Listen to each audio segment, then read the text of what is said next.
Alrighty. Waiting for server. Hello, everybody. Welcome to the EGGPod. This time it's actually working. We don't have any HCOM situations happening today, so we're actually going to be live, which we are, which is fantastic. Just a quick thing to say welcome to our special guests. Obviously, Adam is there. You can't see him because he's on bad interwebs and can only be a voice.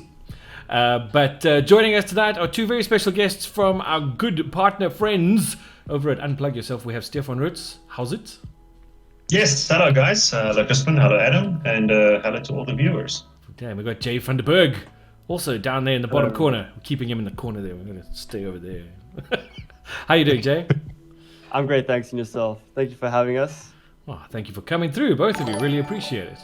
Thank you for the follow, Dictator Steph. We appreciate it. That's like the fourth follow since we started, like the preamble before our show. It's quite something.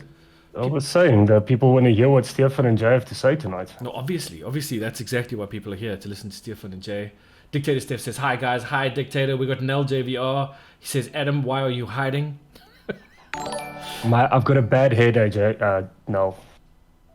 A bad headache. Bad headache. Okay, alrighty. We got another follow. That was very crazy. Things are just going nuts right now. I can't quite keep up with what's going on. There's some weird shenanigans happening. Nuts is good. But that's all good. But first of all, before we get into sort of some of the other topics we've got here for tonight, let's sort of find out exactly why we have Stefan and Jay here on the show. Mainly because, well, first of all, you're from Unplug Yourself. And secondly, because you guys have a fairly good trading card game history, I would imagine. So, Stefan, tell us a little bit about your TCG experience, your dabbling in the cardboard life.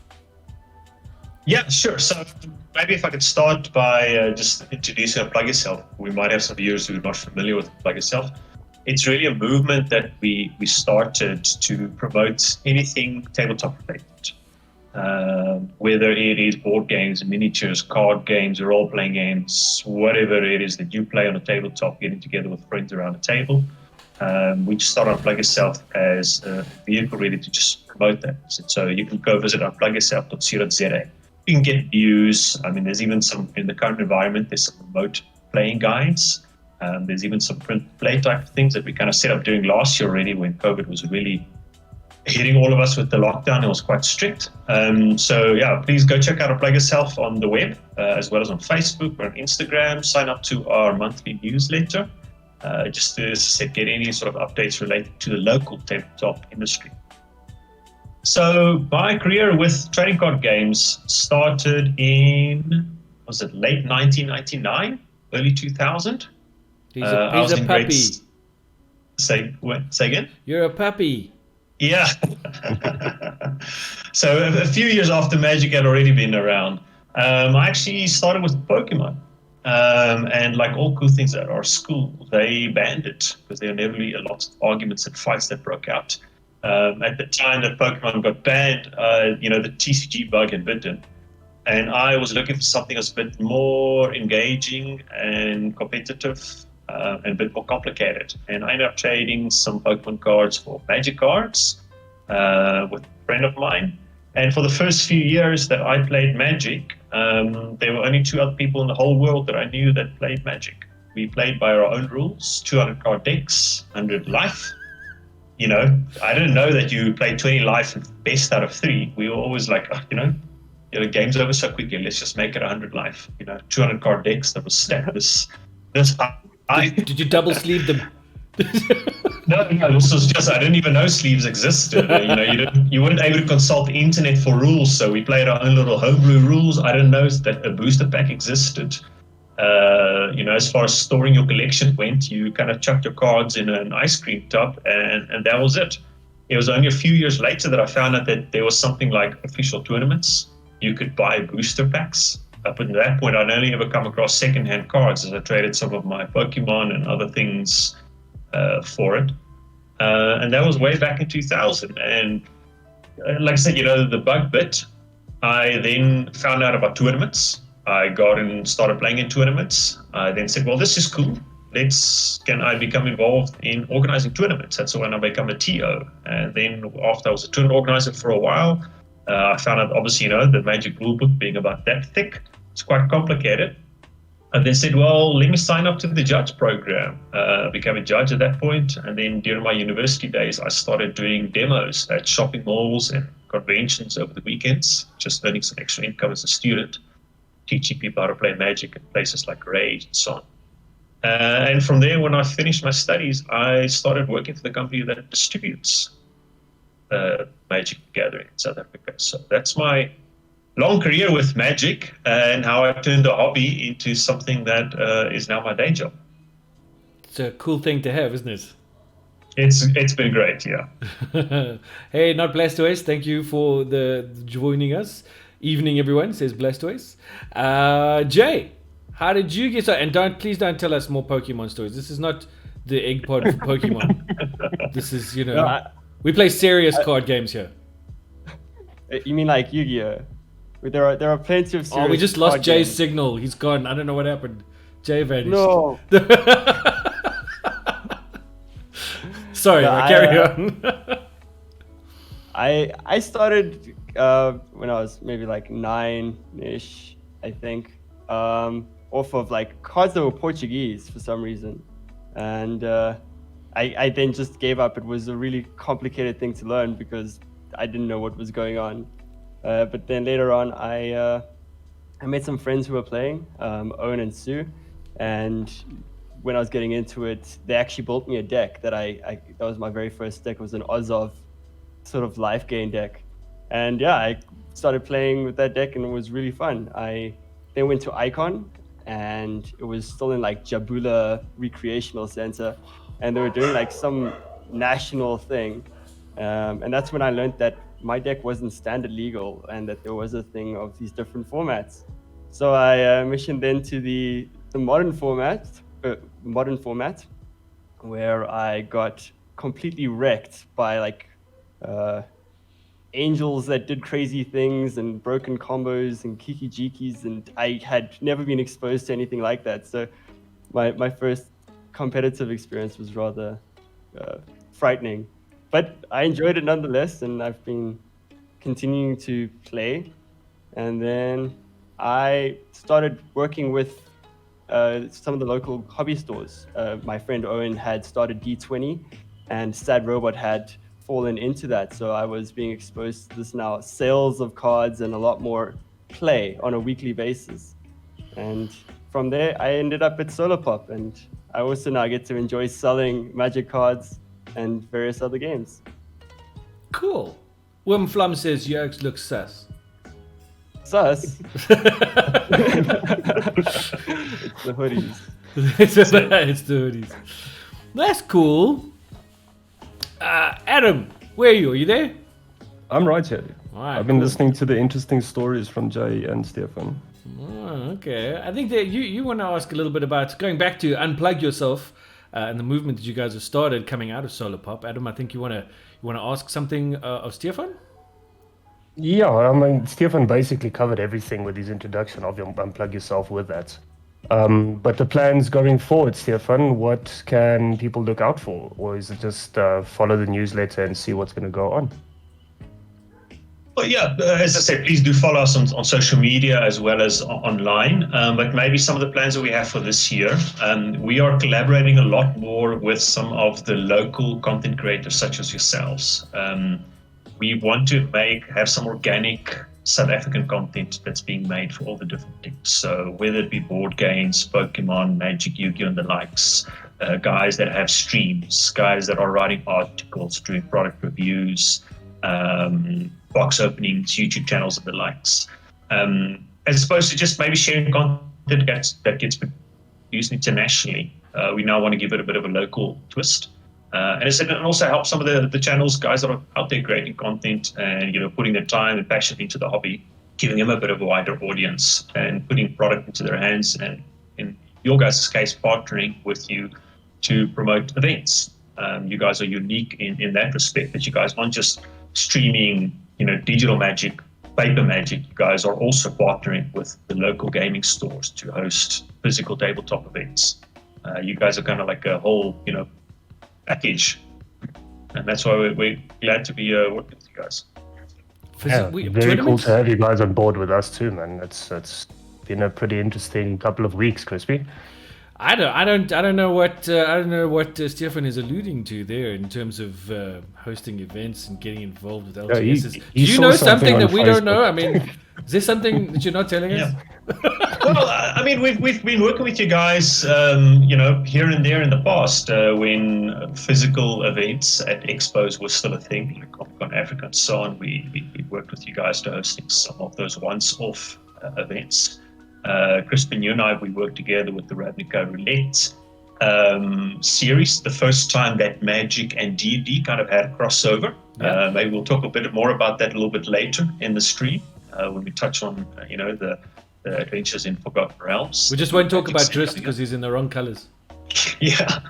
But I think this year we're trying to ramp up a lot of the things that we're doing, and I think Jay's been a big driving force behind that. He works in the marketing side at Soda Pop, and we've got a real vision for working with local guys, getting cool local stuff made, just bringing all the tabletop hobbies to the front and center, giving the brands all that visibility. Very cool. Very lacquer. I see some chat going on. Wormflum says, Adam, thanks, I can now view in 480p. And Not Less Joe says, is Adam feeling sad? He's looking a little blue tonight. Oh. I have 3 mystical egg cards and a land. Let me loose, I will destroy everybody. Oi, Gavolt. Okay. Feeling weird. Oy vey. Oy vey, completely. So on that note, I think Adam has something to say about what is going to be happening. You mentioned that. But do I though, or should we wait another week? Do you want to wait a little bit? No, I don't want to wait. You want to wait a bit? So we're just going to talk nonsense for a while. Hey? No, okay, well, let's talk about, first of all, let's just say a reminder to everybody out there, Egg 11 registrations are open. You should get in there because Egg 11 is the forerunner to something much bigger that's coming along the way. So I honestly think that if you haven't registered for Egg yet, get your registrations in. It's going to be fun. It's an online tournament, so you can play it from wherever you are. But it is literally the forerunner to something much bigger, much more exciting that we'll talk a little bit more about in more detail a bit later. But for now, just a quick thing. If you guys haven't yet out there watching, if you haven't watched Command This yet, which is our Commander stream, which happens on Wednesday nights, our friends here at Unplug Yourself, our partners, have done amazing things for us when it comes to Command This. We got given the Strixhaven Precon decks by Unplug Yourself to play on our stream as out of the box, and then to upgrade and to play again, and then do reviews and upgrades. And if you haven't seen 2 of those reviews and upgrade guides, they're on the Unplug Yourself website. You really should go check them out at unplugyourself.co.za. You can see Cora's review and upgrade of the Quantum Quandrix deck, and at the moment you can see Ryan's review and upgrade of the Witherbloom Witchcraft. Yolanda's Lawhold Legacies should be going up pretty soon. I think Jay's actually just waiting for a profile pic from me. My bad. On that note, I'd like to just say how amazing those articles have been written. I mean, that's the type of content that we've been trying to get into the community, and they're very well written and in depth. So for a person looking to upgrade the Lawhold or any of the amazing new Commander decks, definitely go to the Unplug Yourself website and check out those deck guides. Yeah, it's really cool. Our Commander players, although we tend to make lots of mistakes and mess around, we take the game pretty seriously when it comes to what we want to do with some of these decks. Speaking of which, Stefan, when are you going to come play Commander with us? I was at a store last night and they asked me the same thing, and I was telling them about all the decks that I'm building in my mind and in my collection. I just never put them, the 100 cards together and sleeve them and put them in a deck box. And the store said, don't worry, because the owner there has no less than about 50 Commander decks. So it says, don't use the excuse of not having a deck. You can pitch up anytime. So we must definitely schedule something, and then we'll have a session.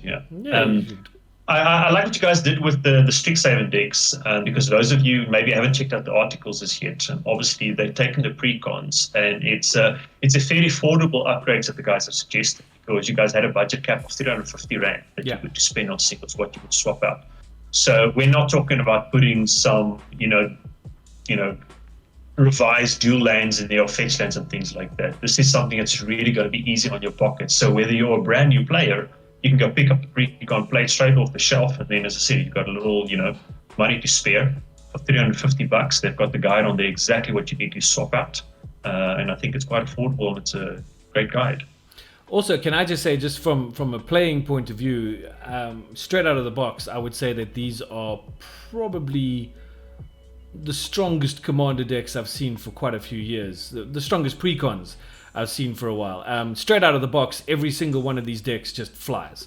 They all work. They all do what they're supposed to do. They're great fun to play, and they're actually quite powerful. The synergies that they've built into these decks are very cool. Silver Quill, which is mine, which is the one I will be doing my review on, is a highly political deck. So if you're into that kind of strategy, because Commander is a multiplayer game and you can have that kind of politics between players, I would suggest taking the Silver Quill deck, because straight out of the box, it does crazy things and makes it very difficult for your opponents to hit you. They can hit each other as much as they like, but not so much you in the face, which is a good. It wouldn't quite be a Commander game without at least a few death threats and disownings and friendships breaking down and starting up again. One of the quotes we had on Commanders, I think one of the key quotes we've had so far in, believe it or not, we've had 12 rounds of Commanders already. But in those 12 rounds, one of the key quotes that's come out was a quote from Cora in, I think, round 6 somewhere, that was to me, and she said, "Crispy, join my side or die." So, politics is a thing. But anyway, I think, Adam. Yes. Are we going to keep the people waiting? Let's give them something. Okay, you go. You give them something. You go, Blue Boy. Blue Boy. All right, so we have been working fingers to the bone. I know Crispin has been pushing in the hours. I've been doing the same, as well as Anshin. And we know that you guys love paper magic. And the last year or so, it's been kind of rough. And we also haven't had a major or large event in the country for how many years? Well, I think the biggest last event we had was the PTQ, and that wasn't the PTQ, that was 2 years ago. We had nationals that Lakshak hosted. Was that 2019 or 2018? That was in Cape Town. Probably 2018. Maybe 2019 or 2018. I think that was around 2018, yeah. Because the PTQ was 2019. Yeah. Tien's actually won that one, if I'm not mistaken. Which, the PTQ? The PTQ as well, but the nationals too. So yeah, let's get back into it. We've decided to take it upon ourselves to bring about a nationals feel type of paper event, with qualifiers starting in June 2021 at the following LGSs. In Bloemfontein, we've got you covered, Protea Books. Cape Town, we have Lakshak, Milnerton, and Plumstead. Durban, we have the Batcave Comics and Games Group and Unseen Shop. East London, Slummies, we even got you guys covered. I don't know why, but we're going to probably have to get you guys involved. Pine Corner Bookshop. Josie, we have you two, Nexus Hub, Sad Robot, Top Deck. Potch, we've got, you can't have nationals without Potch. Where is have Potch? The best players in the country. Crispy, you haven't won a game in Potch, so don't come here. Don't talk nonsense. I won. It's important for Potch to come through because someone needs to finish dead last. Ooh. Okay, I see another challenge coming. We've got Protea Books in Potch, we've got the Geek Home in Pretoria, and we have the Den all the way from PE as well. I am in final talks with one more LGS. We'll discuss that probably towards the end of June. Dude, does that mean I got to fit somebody else on the poster? Probably. In every, Adam, what you're saying there is in every major city and every province where there is a WPN store. There are no WPN stores in the Northern Cape or Limpopo or Mpumalanga, but every province where there is a WPN store in every major city, you can go and attend one of these qualifiers. Correct. Yeah. One or as many as you wish. actually. If you don't want to play in Joburg, or you're not in Joburg for the weekend, then and you're in Cape Town, you can go play there too. It's not limited to the city that you're going to be playing in. That's for Ryan Lello, by the way. He asked me if I win at, as an example, Top Deck, and I go to Sad Robot. I'm like, of course you can, but then you have to deal with Bubbin. Yeah, and then that all gets kicked off in June 2021. And the final we will have at the Nexus Hub. That's over Heritage Weekend, 24th, 25th, 26th, at the Nexus Hub as well. And I mean, Adam, just here, I don't know if you want to throw in there sort of the mention that qualifiers from the far-flung regions of the country get a bit of a bonus if they make it through to the finals. Oh yeah, for sure. We're going to be choosing 4 winners from outside of Johannesburg, Pretoria, and all of their traveling costs will be covered. That will be a raffle on stream at the beginning of August. And the 4 people that do win, whether it's going to be airfare for yourself or you guys want to jump in a car, we'll cover your petrol for you.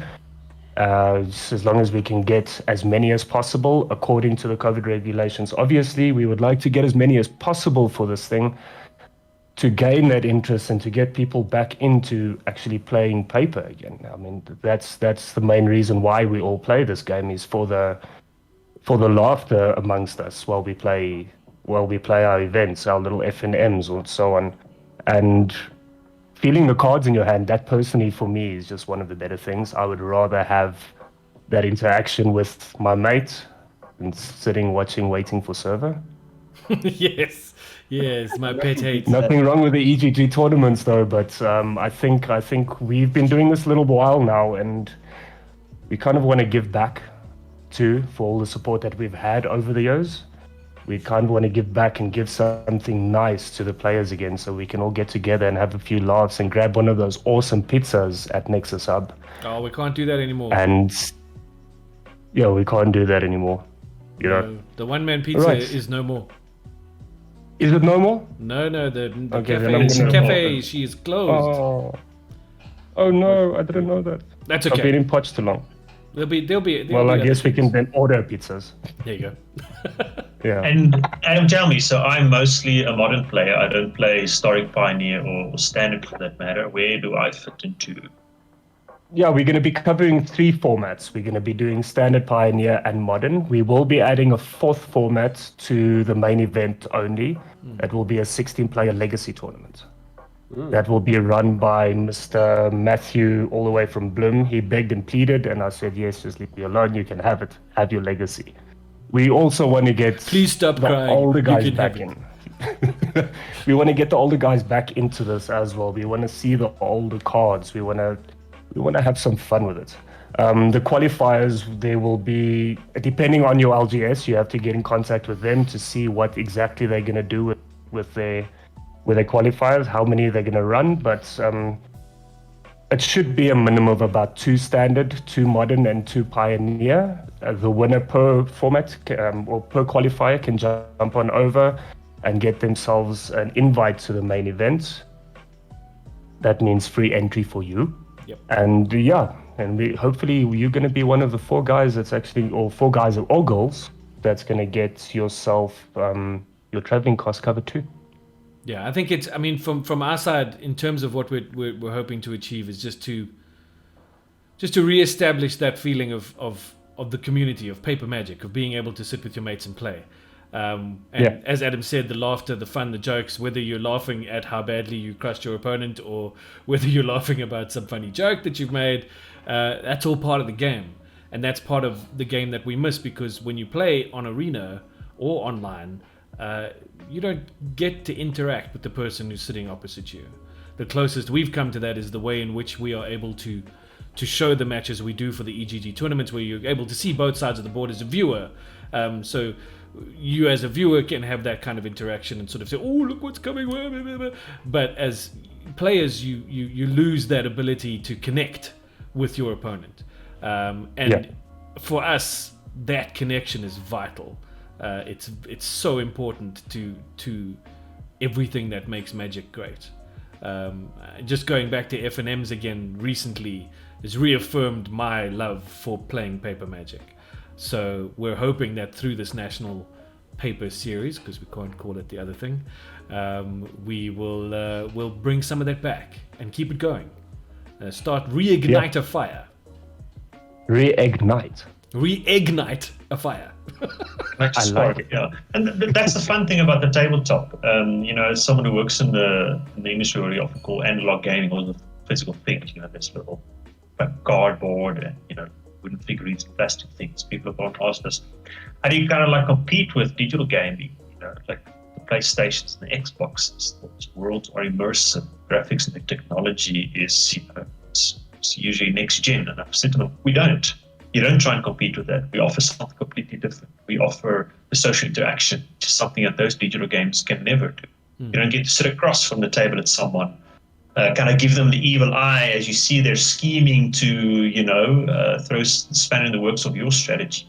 So you don't get to make pacts and make threats and alliances and all sorts of things like that. It's that social interaction that you get at the tabletop gaming. And everything that happened last year, the lack of tournaments, I think we've all been kind of craving for that. The organized play suspension from Wizard of the Coast side has officially been lifted on the 1st of March, 1st of May now. Yeah. So people start going back to the stores, getting together, play more formally. I think we're all looking forward to that.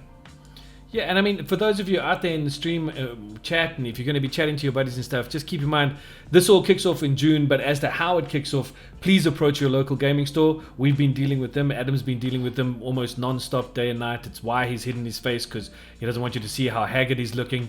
But get hold of your local gaming store. They will have the details of when they're going to be running their qualifiers, how it's going to work, etc., etc., etc. So I suppose what I'm trying to say is, don't flood Adam's WhatsApp with questions. Go get hold of your LGS. You guys can flood my WhatsApp by all means. I mean, just give me some time to respond to the 1,000-odd messages that I will be getting anyway. Okay, Badger just put a message in. I don't know what a MOBA is. He says, play a MOBA, make an enemy. Play MTG in real life, make a friend.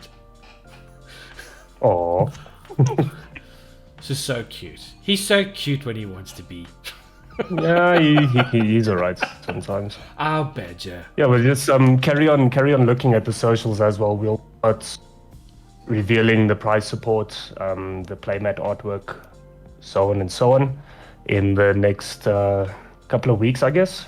Yep. But once we get everything sorted in that regard, then you can just follow all the socials. I'm pretty sure that the shops are going to jump in and add their events to Facebook shortly too. If you guys are in Potch, by all means, come through. We will be having a standard qualifier on the 5th of June and another standard qualifier on the 26th of June. We might throw in some modern as well. We just want to see how the player base is looking currently. We're kind of lacking a few modern players. But we will chuck that in probably later on towards July side. And just so you know, I played against Bavin at FNM last week, and I've got him figured out. If anybody wants any tips on how to beat him, I know how to do it. So you can ask me. What is it, to give 110% and not make any mistakes? So those are your 2 tips to beat Bavin. No, don't play against him. Yeah, don't play against him. I had him in the first pairing, Sad Robot versus Protea Potch, in the home leg in Potch. I took him down game 1. I made him scoop. It was a brilliant moment. I stood up and I walked away and I screamed internally. And then game 2 and 3 demolished me, and then my whole motivation for my life just disappeared. Yeah, no, he absolutely crushed me at FNM last week. It was devastating. Sissy Snufkin has a question. When does Egg 11 registration close? 5th of June. We will get it all kicked off on the 6th of June. There you have it. There you have it. The news. Another Potch player, by the way. Hello, Sissy Snufkin. Our pre-release winner. Adam, you mentioned the Sad Robot versus Protea Gaming initiative that you guys are running, where the 2 stores are playing against each other. They had the home leg recently, and you are going to be, or rather, you guys are going to be in Joburg. When is that, playing at Sad Robot? For the second leg? Top Deck will be at us this weekend. Rather. Yeah, they're coming over to us this weekend, and the 29th we are going to go over to them.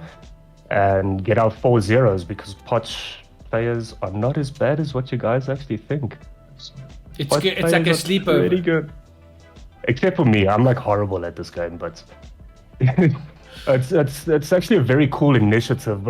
Sad Robot, Top Deck, and Protea Gaming are discussing an interstore event as well that should be up and running from June too, where you go through qualifying phase, 12 best players per shop end up going to the different stores. So it will be like 3 main events as well, 36 players, also dependent on what COVID is going to do, unless we just get a little bit of a bigger venue.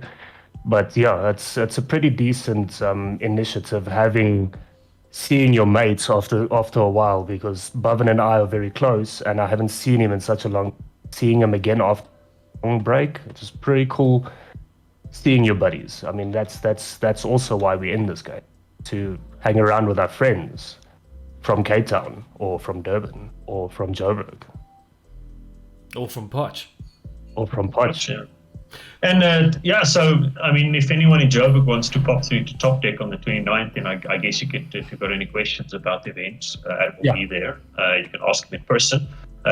Top Deck is also the store who helped sponsor the singles for the Strixhaven Commanders series, all those singles upgrades. Correct. That was kindly sponsored by Top Deck. To go check out their website as well, store.topdeck.co.za. They've got a huge selection of singles, and Top Deck is also South Africa, or rather Africa's first and currently only premier WPN store. Correct. That's it.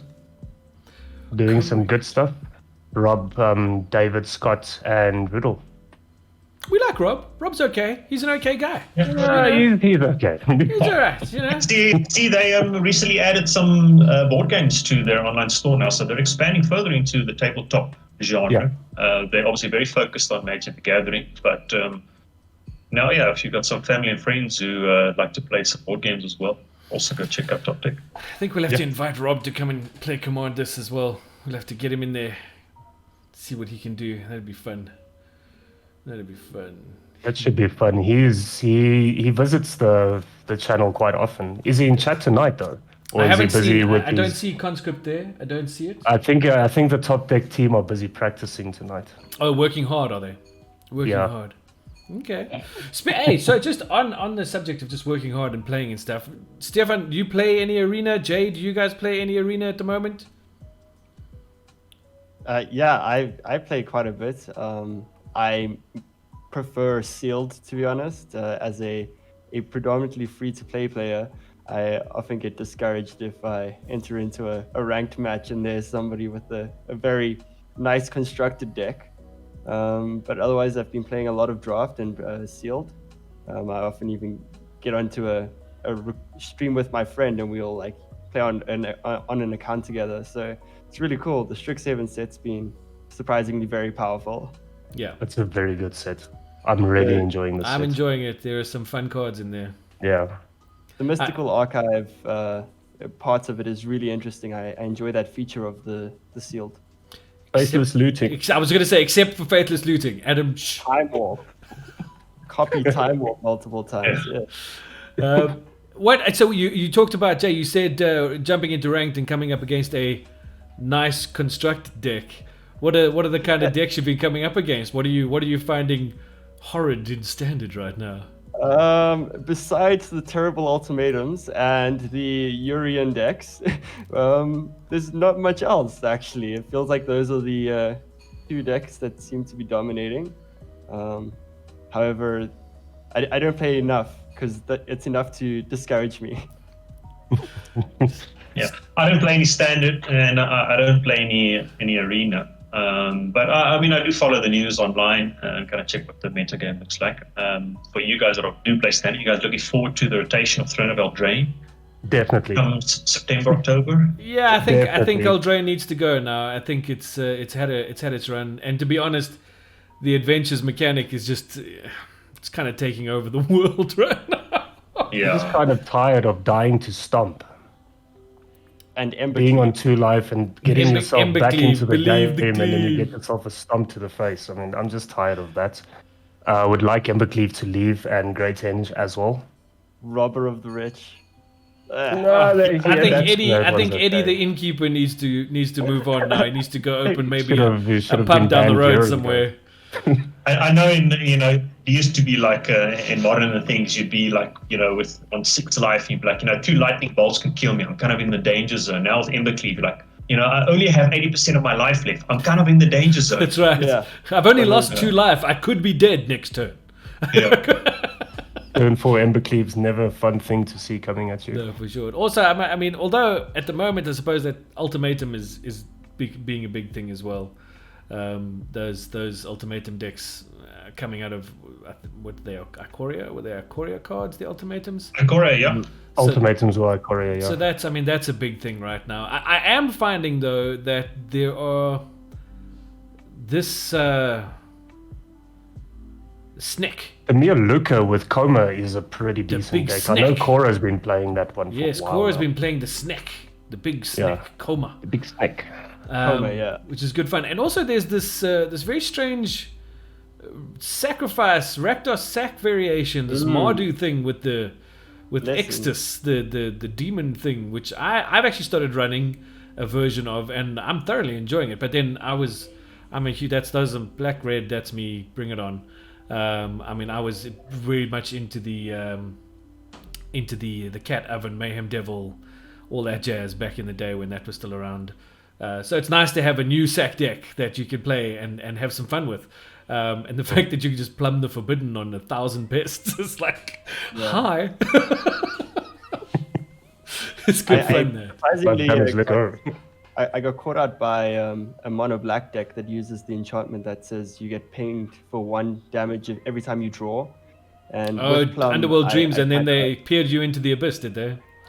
Well, not quite. It just made it very difficult to use Plum the Forbidden. Sure. You're drawing all those cards and then getting hit for that damage. It's just Oh not good. wow, okay, I get that. Bevan in chat says, please keep us posted on the top deck versus Potch.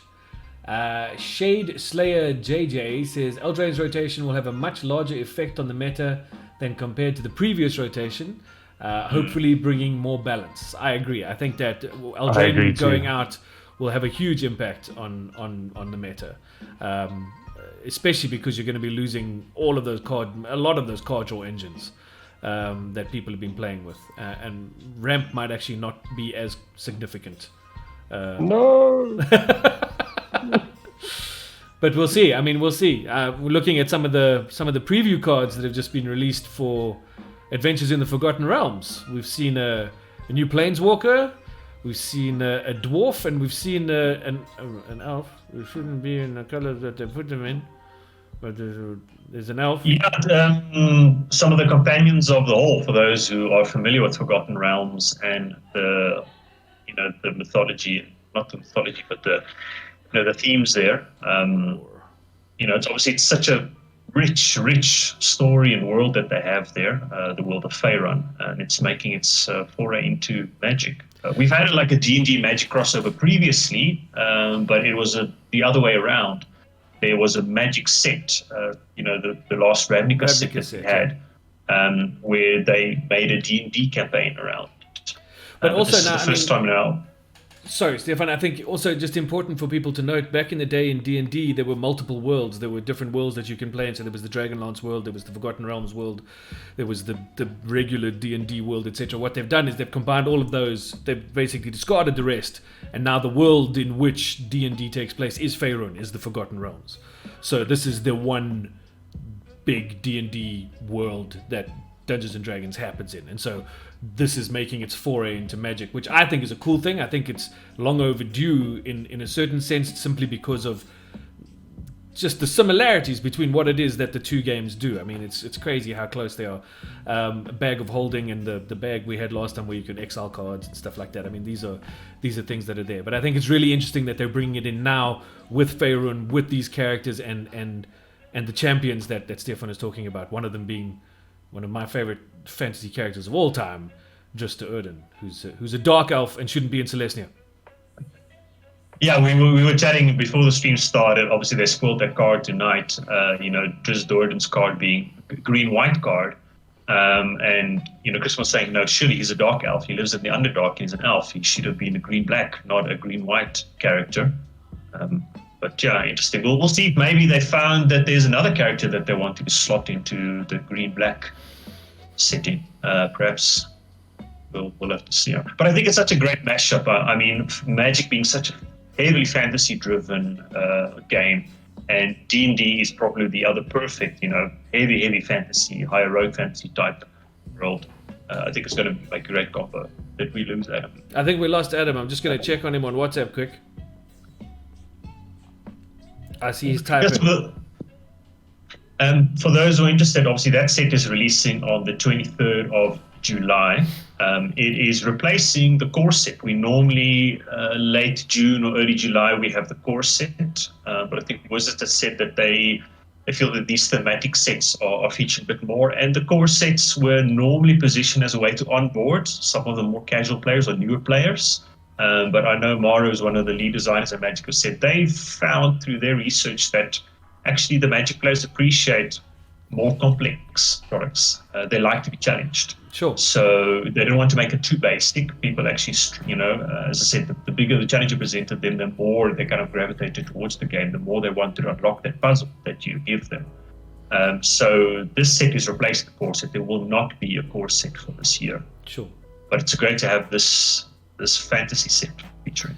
Sorry, Adam just asked me to let everybody know his power's just gone out, so he'll be back as soon as he can. So he's terribly sorry, but these things do happen. I mean, to talking about more complex, I mean, we had a look at that Planeswalker card that they previewed, Lolth the Spider Queen. I mean, if we read her ulti, -8, you get an emblem with whenever an opponent is dealt combat damage by one or more creatures you control. If that player lost less than 8 life this turn, they lose life equal to the difference. And I mean, we were sitting here earlier thinking of some of the permutations of what that means. And that could be a fairly devastating ulti, if we think about it, particularly with decks running around, running lots of little 1/1 pests and things like that can easily get through for damage, and so on and so on. If enough of them deal 1 damage, the difference is quite large and can be rather devastating, I would imagine. So I mean, lots of things to think about, lots of ways to play it. Yeah, and that's going to be a cool Planeswalker as well, because you've obviously got that just for 0, her first loyalty ability is just draw a card, lose a life. That's a great ability, anytime. I mean, second ability is the one that obviously helps you make these creatures to great 2/1 black spider creature. She is obviously the Spider Queen. She is the patron god of the Dark Elves. Yeah. Notice the colors. Sorry. Can I just say, you said patron of the Dark Elves, right? The Drow, yes, and her color is black. And yes. just to Erden so is just green. Why is just white? What's the Celestia nonsense? Because he turned towards the light, Crispiwan, and he joined the champions of the world. He's a dark elf. I'm just going to poo-poo that completely. This was a mistake by Wizards of the Coast. And just should be in black. But can you imagine this and Professor Onyx together? Yeah, that would be pretty cool. I mean, that's a Planeswalker combo. From hell. I'm back. Sorry about that, guys. Adam's back. So Lolth the Spider Queen, drop Lolth, and then drop... Oh, jeez.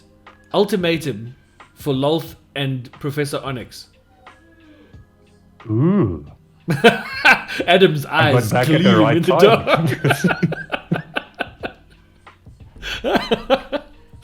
Oh, dear. Color me intrigued. Who said that? Who said what? Who gave that comment about the Professor Onyx and the ultimatum?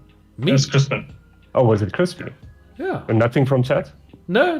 Only thing we got was, Lioness of the Veil says, holy crap.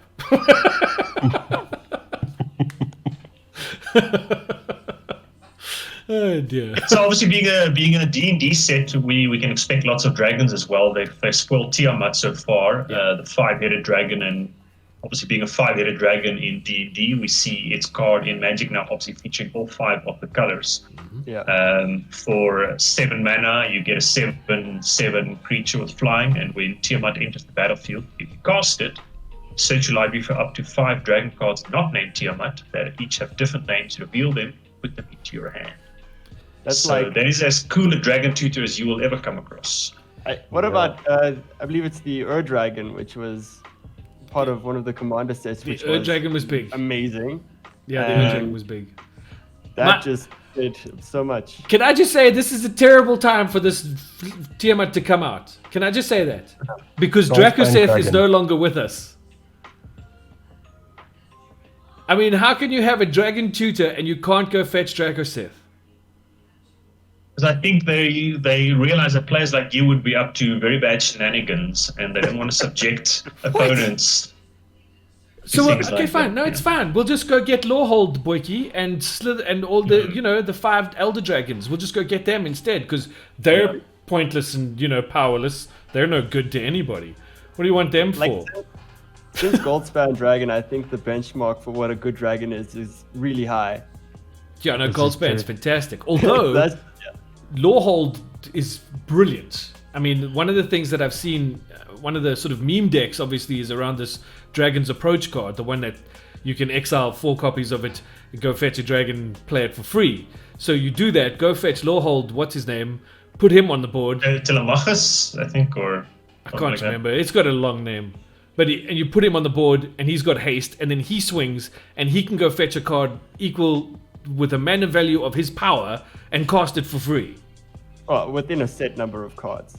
I've whiffed too many times. It works. And it hurts. Like, you reveal the top 7 and then there's just lands. You're like, oh well, I guess that's that. Woof, woof, woof, woof. That's why you pack the deck with loads of things that do oomph. No, that happens, Jay. Collector Company is one of my favorite cards. I play all variations of Collector Company in Modern, and it also feels bad when you dig 6 cards deep, and then you with not hit a single creature. Feels bad. Feels bad. It feels bad. Sorry, I just wanted to go Working on see Coco. something. Give me 1 second. Forgot, no, you don't spell realms with an F. Realms? Films. I was looking for Adventures in the Forgotten Films. I don't think that works. So to make sure we got all the new stuff out, because there's some there are. I mean, and just as a cosmetic question, what do you guys think of this? No man, what is the Just to Odin actual card? Looks really weird. Okay, Looting. I'm gonna skip over that one. What do you think of the showcase page cards? What do you think? Awesome. I think that they're amazing. They've been pulled out directly from the D&D manuals, I believe. Yeah. And I think that adds so much to the flavor. Okay, so speaking of flavor, I got to ask a question. Lioness of the Veil says dragons are messed up. No, they're not. Dragons are cool. So just as like a thing, right? In the last, let's say, 2 sets, yeah. So let's go. Last 3 sets. So Zendikar Rising, Kaldheim, and Strixhaven. What has been your most flavorful card? If you could pick one card that was like had the most flavor for that set that you thought was this is the most flavorful card here, which one would it be? Because I have mine. I know what mine is. You don't have to pick from each one. Just like the different cards from the sets. Maybe you go first, and I'll have to think about it. I'm recalling the cards I'd like to play in some of my other decks now, but from a play perspective. So okay, for me, it was from Kaldheim, and it was Squash. And I know that sounds crazy because all it is an instant that costs 5 and does 6 damage to any planeswalker or creature, but it costs 5 if you don't control a giant. And if you control a giant, it costs 1 and a red to do 6 damage to any target or planeswalker. Okay? It literally squashes them. And then the picture on the card is a giant's thumb squashing a troll. And the flavor text also says, and for something about the troll couldn't get out the way in time or whatever. It was just squash. So for me, it was just the most flavorful card I've seen in such a long time, because everything on that card, everything about it, from its name to its design to its imagery, just said giants. And it was the reason I have built an Izzet Giants deck, which I would never have done for any other reason, except that this card exists. And I actually am very happy with my Izzet Giants deck. It does pretty well. But that, for me, that was my card. I saw Squash in Kaldheim and I was like, you know what? That's a cool card. Just because of everything about it, everything that it was, its whole design was just fantastic.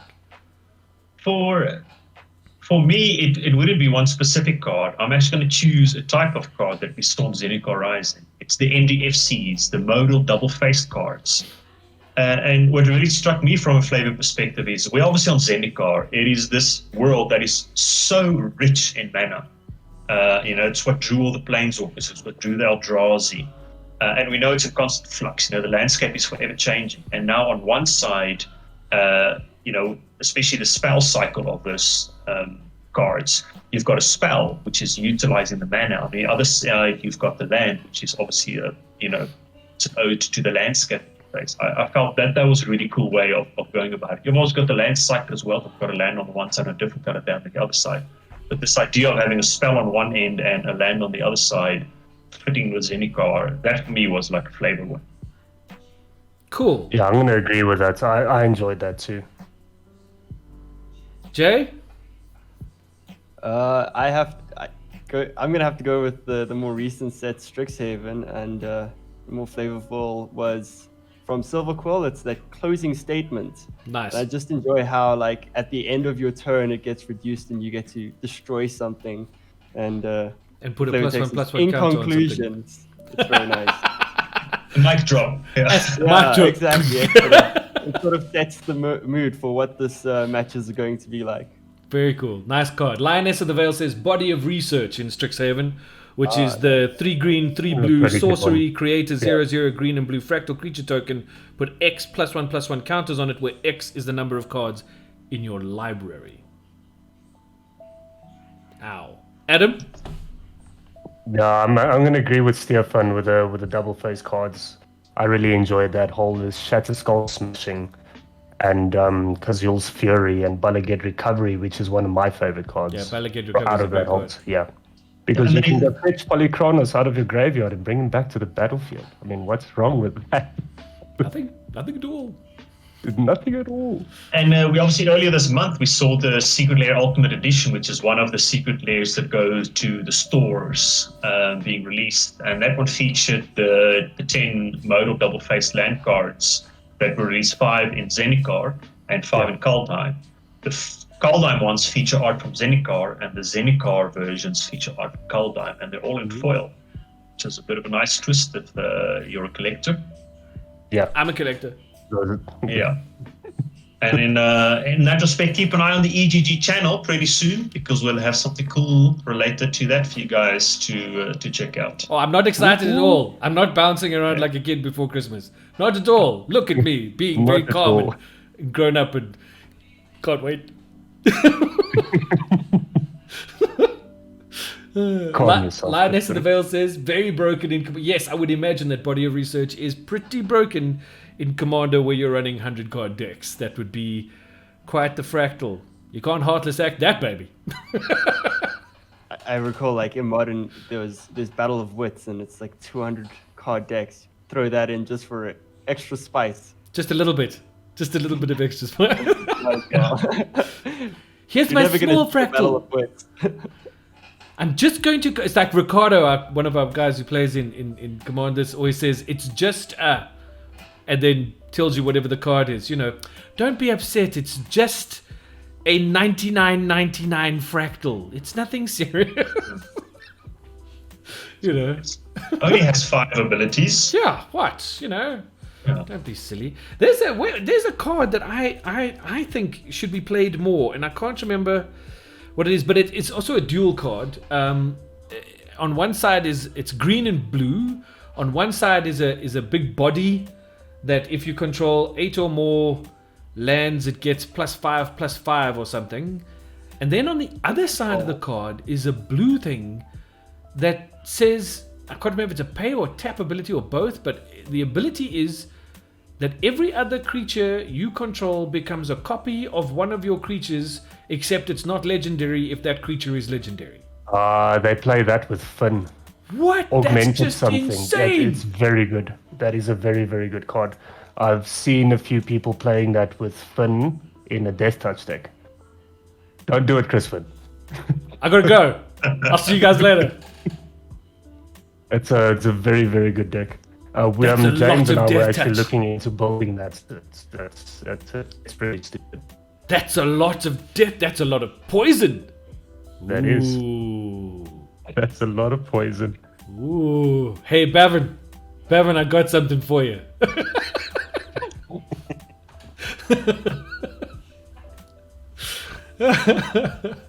Okay. Although Bevan's playing Crispiwan's not rogues. sleeping tonight. Bevan's playing rogues. We must stay away from rogues. Rogues are evil. Nobody likes them except rogues. Bevan. Oh my goodness. Don't get me started. Rogue isn't too bad. And all that you need is playing to death and you're Polychronos and you're good. This is what I do. This is my spoon. And this is the rogues. And we stir.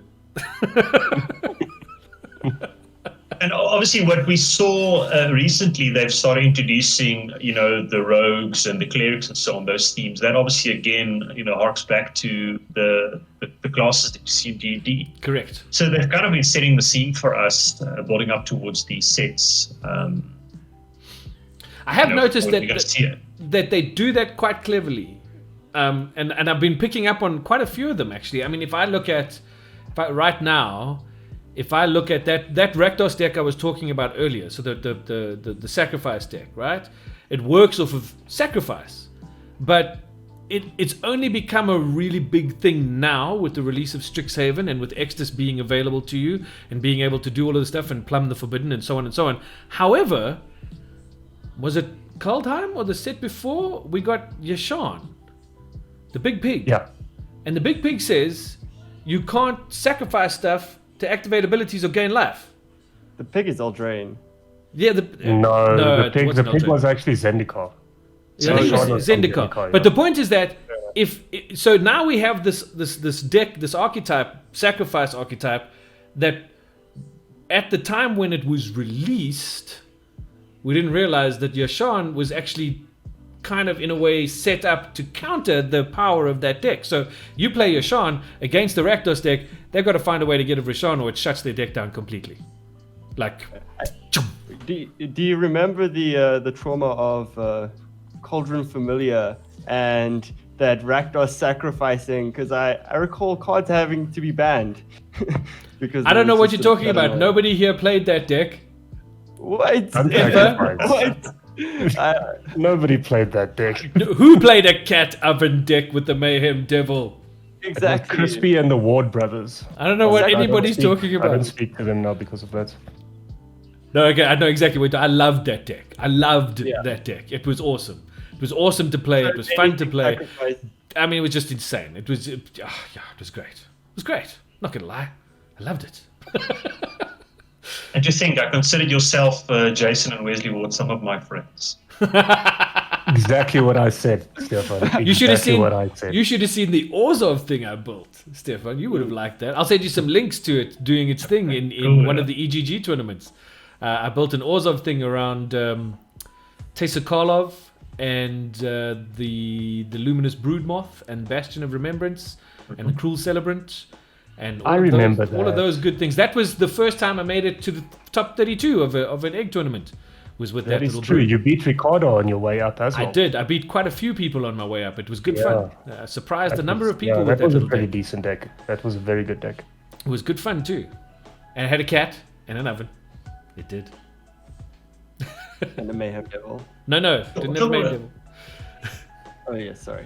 I was going to say, talk about Adventures in Forgotten Realms. They obviously revealed that there's going to be the Fable Passage promo card that's going to be available. That was obviously from Throne of Eldraine Edition. That's a pretty cool card. So we saw that's going to be there. And then another cool promo that was announced recently is the one for Modern Horizons 2 that's releasing next month. That's the June 18th set, which is the Sanctum Prelate, which is coming out. Just one That's just second. something to Got to look greet forward somebody we were talking about. His ears must have been burning because we were talking about him so much earlier. But Rob has joined us in chat. Conscript, welcome, dude. We were skinnering about you earlier. We were just talking about how much you're going to be upset next week when the Potch Boys beat your bum hard this weekend. Well, this weekend as well, not just next weekend. This weekend too. So we're just throwing it out there. Yeah, just saying. I mean, if you roll back in chat, you'll see how everyone was saying Poch is going to beat you. Even Bhavan said Poch is going to beat you. I'm waiting for that response now. It's going to be Be something. in true Rob fashion. It's going to be something. There'll be something. We'll have to just wait and see. But yeah, man, look, I think at the moment, I mean, I don't know what you guys feel, Stefan, Jay, Adam. I think Magic as a game and where it is right now is in a pretty good place. I think that they're doing some fun stuff, some nice stuff. I really like Strixhaven. I think Strixhaven has been a good addition to the game. I am looking forward to rotation. I'm also very, very much looking forward to some werewolves and vampires at the end of the year. That'll be cool. Yeah, that's gonna be cool. It's at Crimson Knight. I'm trying to remember the exact titles. Yeah. Innistrad. We go back to Innistrad. Yeah. One of the most favorite planes, right? Everybody enjoys some dark fantasy or gothic fantasy. Damn right. I realized tonight, I was telling Adam before the show about how, because we're doing Commanders and we do all these brews and stuff like that, I keep having to like pull my cards out of the folders and things like that, and then because you're building as fast as we're trying to build these decks, you sometimes just have piles of cards lying all over the place. And so then you've got to go back and resort them back into where they've got to go, and then you find cards that you forgot about, and blah, blah. And I just discovered that I have a ton of Innistrad and Eldritch Horror and Shadows over Innistrad cards that I totally forgot that I had, and I was like, I can't wait to go back to this play. So I'm looking forward to some vampires and werewolves. That's going to be good fun. I am looking forward to the Forgotten Realms. I am upset about the colors of Just to Odin. I won't back down on my argument. In fact, I think I may start a petition. Right, the letter. You play D&D as well. Beg your pardon? You play D&D as well. Yes, I do. Well, I haven't for a while, but I've played D&D and I DM, all that good stuff. I've been a fan my whole life. I started playing D&D. Wow, you guys don't want to know. In fact, hold on. Let me show you something. Hold on. You show off now. I also got something that I wanted to show for the stream. Let's see here, yeah. Got some of these really cool books. I can see this here. Wow. It's like the special edition. This is the Player's Handbook. Oh, that's nice. Okay, I think I can beat that. Okay, you ready for this? I found this. Remember when you like go through stuff? So I found this. This was the very first D&D book I ever got, and it's where I started playing. Oh wow, nice. Jeez. Okay. That's really cool. And it's still in its plastic cover that I put on it because I was at school and you had to cover all your books in plastic. Look at how yellow the sellotape has got. Yeah, I mean, Magic celebrated its 25th anniversary 2-3 years ago. But, D&D is approaching its 50th anniversary, probably in about 2 years. Yeah. Nice. All of this art will be on the new cards that are coming out. And So that then, type of of course, back in the Yeah, day that's really old school. where they gave you 2 books. So you had the Player's Guide and the Dungeon Master's Guide. I am sitting on some gold, my friend. I actually have 3 copies of that one for some reason. I don't know why. I used to have the Masters, and then of course there's the Immortals. So Masters was black, and Immortals was a kind of a pinky color. Not sure why the Immortals were pink, but I have to say, a fair amount of my Magic friends play D&D as well. Yeah. And I maybe want to put an offer out there for any of the Magic guys. If this D&D set interests you and you like the themes and the characters so on, and you guys would like to explore the RPG itself, it's really awesome. I play a little bit. We have a Facebook group, Dungeons & Dragons RPG South Africa, that you're welcome to go check out. They also have some starter products that are kind of like prepackaged box items that sell for like $450, and you get I think about 6 people going with that. Everything that you need is included in that box. So if you split that amongst some friends for about $50, all of you guys can get it going. with D&D. And because it's the theatre of the mind, you really need just the pencils, some paper, and an eraser, and some dice. So that's the Essentials kit. yeah, There's the essentials starter and kit, the which is essentials I kit, actually bought there's that two of them, recently. yeah. I bought that recently because a couple of my friends. Okay, this is going to sound terrible giving away my age, but a couple of my friends' kids wanted to play, and they asked me if I DM for them, but they wanted to get back into it easily, and they didn't want to go and buy the full rule books, which they couldn't afford because they're kids and they don't have that kind of money. So I said I'd get the essentials kit, and we started playing that. And I must tell you, I am thoroughly enjoying it for them. They're having a great time, and the adventures that are included in that essentials kit are great for starters. They really are. They're very easy to play, very simple to follow, and it gets you really immersed into the world quite quickly, which I think is quite cool. Especially the Dragon of what's his name mountain. I can't remember what it's called right now, but that's in there, and that's good fun. So yeah. Also from my side, recommend highly that if you are keen and like Stefan says, get hold of that essentials kit. It's a really good way to start, and everything you need's in there. It's very, very cool. Even dice, they give you some dice. Yeah, it comes with some dice. Obviously, if you want your own dice, then go ahead and get them. Like Magic players, you never have too many sleeves and too many deck boxes, or too many playmats. You only ever need one playmat, one set of sleeves, and one deck box. But that doesn't change the fact that you have, a spare dozen. Yeah, for sure. Stand by. Also, listen, you can't use use Magic life spin down counters for D&D. Okay, you just no. Okay, I mean, I know it's a 20-sided thing and everything, but you can't be rolling your spin down for your D20 rolls. It's not allowed. Yeah, because they're not random. Yeah, so they count up to 20, but they're not random. Correct. They haven't been randomized. Yeah. And if you try and use the D20 of the life count, you're going to have a hard time because you're going to be, whatever trying to find the number you're looking for. Because that's why it's called a spin down counter, because it spins down from the top to 1. Whereas the D20s are proper randomized. So anyway, that's why. So just so you know, don't be doing that.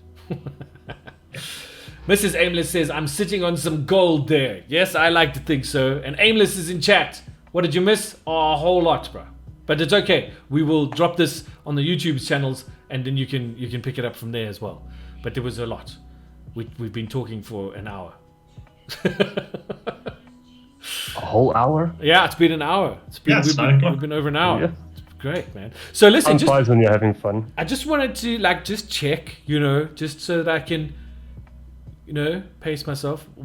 Speaking of the secret lair, when would that maybe possibly potentially be happening?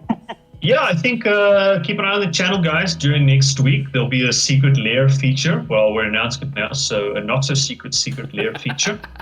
And then obviously with Modern Horizons 2 rolling around and releasing on the 18th, we'll have some cool features there. Maybe something like box opening here on the EGG Twitch channel, as well as a cool prize for those guys who do tune in to the stream. There you go. Yeah, and then obviously the month after that is Adventures in Forgotten Realms. So yeah, the next few weeks are going to be an exciting time for you guys to tune in, support your local content creators like the EGG guys online, and go support them in their stores when the paper series starts to kick off. Yeah, and just so that you guys know, the paper series, when it kicks off, it's not just about us, it's all about the LGSs, man. We're all out there to make sure that they do their thing and you guys get what you need from them. So that's what it's all about. Yeah, I think it's a great idea from you guys' side, and we're happy to be part of it and happy to support it. Everyone's going to be dying to get into their stores again, and this is a great time to do so. Also keeping in mind, practicing the necessary safety protocols. That is obviously important, but perfect time to get going again. And the Magic sets, that are coming up are going to be so awesome. Chris, when you were saying Magic's in such a good spot, I think so as well. I mean, the sets we've been having over the last few months have been awesome. The sets that are coming out, it's a great time to be playing Magic. Yeah, and I've enjoyed. I mean, Kaldheim for me was such a cool set. I really enjoyed it, and like I said earlier, I think the addition of Strixhaven has been great. So, from my side, I think Magic's in a good place, except for waiting for server.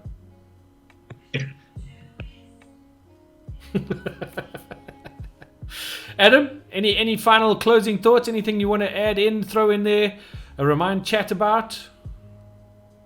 Register for Egg 11. This will probably be the second last EGG main tournament for Arena for a while. Yeah. We're going to go to the dozen, and then we're going to be taking a bit of a break, focused on some other things. But yeah, let's have some fun again. Let's get it back to that 80 participant tournament like it used to be, and let's have some fun. Give me grey hairs. Question from my side about the qualifiers. Obviously, you said the main event is happening Heritage Weekend, September 24th to 26th. Keep in mind as well, it's a multi-day event, guys. That's something really cool. Yeah. Qualifiers are starting in June. How long are the qualifiers running for? They'll run June and July, so it's over a space of 2 months. We would like to have that all done and dusted by the beginning of August so that we can start getting the streams up and running. As I mentioned earlier, for the 4 lucky viewers that's going to be in that stream. It's only for winners, though. That stream will be only winners. We will raffle out, and then they're obviously going to go 4 lucky winners will get their transportation covered to come down to the main event. Up. And then we're just going to go berserk on marketing, make sure everything's 100%. I know Crispiwan's also busy with a pretty cool promo video that will be out shortly. I wouldn't say And shortly. It will be out. In a month. Then we're going to go berserk on marketing. We are in discussions with regards to the prize support. Guys, what we are going to put together for prize support is going to be insane. Yeah. It's going to be very, very big. It's going to be crazy, guys. Yeah. We South Africa's never seen anything like that. Yeah. And then we're just going to go from there. And let's see how big we can make this and how safe we can make it at the same time, because your safety is our priority as well as eventual guys, as well as itself. We want to make sure that you guys are safe, so all of the protocols will be in place. We don't want you guys to get sick and pass it over to your friends and family. That's the last thing that we really want to do. All that we want to do is to make sure that you guys have a lot of fun over that weekend and leading up to it with the qualifiers, to go support your local gaming stores, get the cards that you need, buy yourself another playmat. If you have 400 of them, it doesn't matter. 401 playmats is an awesome thing to do. Support all your LGSs, whether they're involved or not involved in this whole qualifier series. Go support them, and let's get this game back to the way it was, the way it's supposed to be. And I also we have to just play on the Magic player ego for just a second. You guys have all by now, I'm sure, seen the teaser poster that we put out. It says National Paper Series, and the tagline we're going with is, "Will you be the last one standing?" Don't forget, this is a national series. This is across the whole country, and it's a chance for you to come out on top and say, you know what? I went through the qualifiers and I won. I am South Africa's #1 Magic player. And I know that sounds crazy because it's an ego thing, but we're Magic players and we have the ego and it's fun. So this is a chance for you, Bavin, to say, Rashawn, Cora, to step up and be the last one standing. Literally, the last one standing in South Africa. This isn't a small series. It's not a drop in the pond. This is a national paper series, and you will become the national champion, which is a pretty big deal, I reckon. I feel so too. Yeah. Damn it, I want to play this Which thing. is why I'm not playing, because I'll never get there. I want to play this thing, but damn, man. Yeah, I'm not going to be participating in the qualifiers nor the main event. I unfortunately will not be either, simply because of getting all the logistics and stuff behind the scenes sorted out. But we'll be there, and we'll be around, and we'll be watching you guys and having as much fun with you, I hope, as you'll be having. You not mention that we are potentially going to stream out Table 1 or a featured table at the finals. Oh no, we've got that all lined up, man. So you guys are going to be on stream too. Yeah, no, we're actually. I was chatting with the Nexus, and it looks like we might be able to have 3 stream tables. Nice. And so we'll be streaming table 1, 2, and 3 when those are available. We just got to figure out how we're going to do them with a multi-stream function, etc., etc., etc. So again, just working out the logistics of how that's going to work. But there will be massive coverage at the main event. You'll kind of feel like you're at a Mythic, if you know what I mean. At least we hope that's what you'll feel like. We're going to have shoutcasters, the whole works. It's going to be good fun. So who's going to be commentating? Says High Priest of ASCII. You are, Robin. Didn't you get the memo? Sent your email yesterday. He doesn't check his emails. He never checks his emails, this guy. I don't know why we communicate with him. Oh wait, because he is omniscience. I'm not going to tell you who's commentating. Well. I'm not going to tell you yet. We'll start chucking out some more info as everything gets confirmed. We have a few meetings set up. I know I'm going to be speaking to Stefan shortly again too. We had a nice chat speaking. And let's see. I actually want to start saying what the prize support's going to look like, but I want them to wait a little bit. Yeah, go visit the Easy Gaming Group website, as well as the Unplug Yourself website. In the near future, we'll have some of the details going up on both platforms. Yeah. And obviously follow both of our social media channels to get some further updates, guys. Also, keep an eye on our Instagram page, because we're going to start... Adam doesn't know this yet, but it's just an idea we had, that we're going to start dropping some teasers of what is coming up via Instagram. Little pieces of puzzles that you can start putting together to the build-up. I didn't know about that, but I agree to it because I like that. I like how that sounds. So that should be fun. So we'll kind of tell you what's coming. You're going to have to figure it out. You know what I mean? It's like an interactive thing. Yeah, we'll support your LGSs, guys. Carry on supporting this channel. We're pushing very hard to get this thing going and to make it a success. And the bigger and better this is, the bigger and better we can make it in the future as well. Also, just one last punt for our survey. If anybody out there hasn't done our survey yet, that we put the links on the Facebook page and in the WhatsApp group, please just go and do that for us. I need 75 responses for the data to be worthwhile.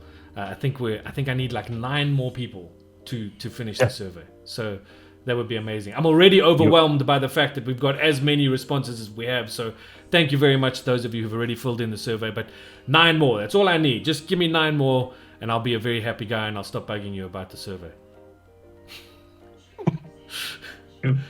Okay, I think that's it for us for tonight, everybody.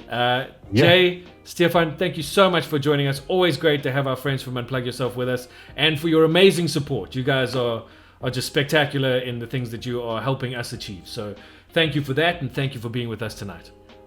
The real MVPs. Thanks for hosting us, guys, and thanks for everyone that tuned in. Thanks to all the Magic players across the country and D&D players. Yeah. Adam? Crispiwan. Thank you for joining us tonight and for losing power and then finding it in your heart to come back. I got the power. No, I'm not going to do that again. Please don't do that.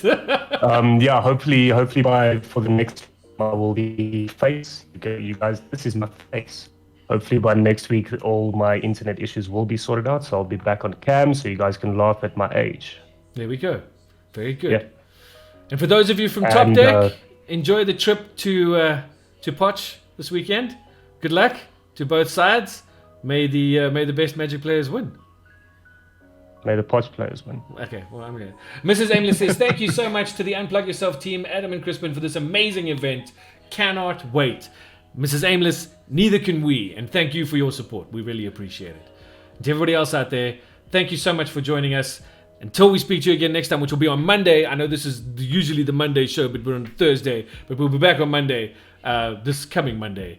And we'll chat to you then. But until then, stay healthy, stay safe. Peace and love, y'all. Thank you so much for all your support. We'll speak to you soon. Bye. Cheers, guys. Cheers, guys. Cheers.